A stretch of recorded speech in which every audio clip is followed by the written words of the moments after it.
This is basically Hitchcock's The Birds meets The Quiet Place, with a hint of Bird Box. And while the movie is probably capitalizing on the success of The Quiet Place, this is apparently based on a novel published in 2015, so I can't accuse it of ripping it off. But the basic premise is pretty much the same.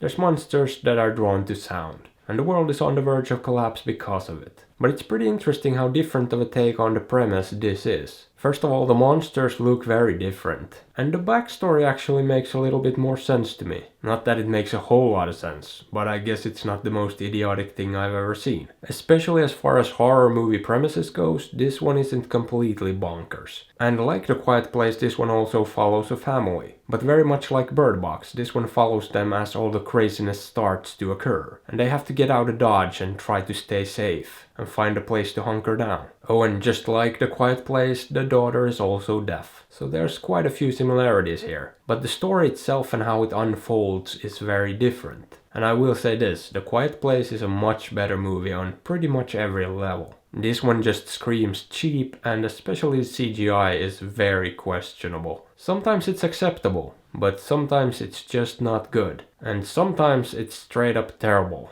The writing also didn't stand out, and the direction felt extremely generic. The score was also super cheesy, and yeah, it did not do anything to make the movie better. Now I will say the acting wasn't bad, and the cast is really the main reason I even watched it. I like Stanley Tucci a lot, and Kiernan Shipka is very good too. I first saw her in Mad Men, but what really sold me on her was the movie The Black Coat's Daughter, which if you haven't seen, check it out. It's one of my favorite horror movies from the last couple of years, so I was hoping this one might be one of those overlooked gems as well. But it isn't, it's just not a very good movie. However, it's not the worst thing I've seen. It did manage to do the bare minimum to keep me entertained, even if some of that entertainment came from a few scenes that were genuinely funny, and I don't think they were necessarily supposed to be. Oh, and I guess the 90-minute runtime is another good thing about it. It didn't feel too long, and it never really slowed down too much either. But yeah, none of the technical aspects stood out in any positive way. And the story and the characters were just kinda bland and boring.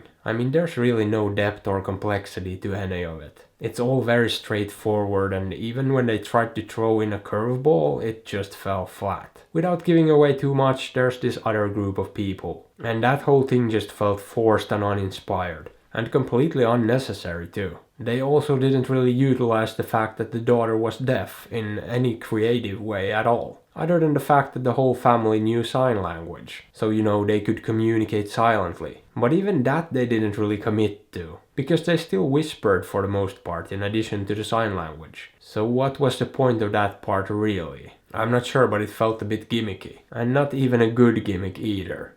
More like a wasted opportunity. But I will say I liked the attention to detail, especially in the beginning of the movie, when it came to the deaf stuff, like the subtitles on the TV and things like that. It's not much, but I appreciate the effort. It shows that someone cared. Not that the rest of the movie felt like no one cared. It's not one of those movies, where you can tell it's made for a quick buck and no one's really invested in it. It didn't feel lazy or sloppy like that. It just didn't come together the way it was supposed to, and the CGI needed a bigger budget. But the story does work, it's coherent and makes sense, so it's not like Bird Box in that sense. But yeah, at the end of the day, it's just not a very good movie. So would I recommend it? No, not really. It's kinda harmless though, and I didn't really hate it. So if you're into this sort of thing, maybe give it a peek.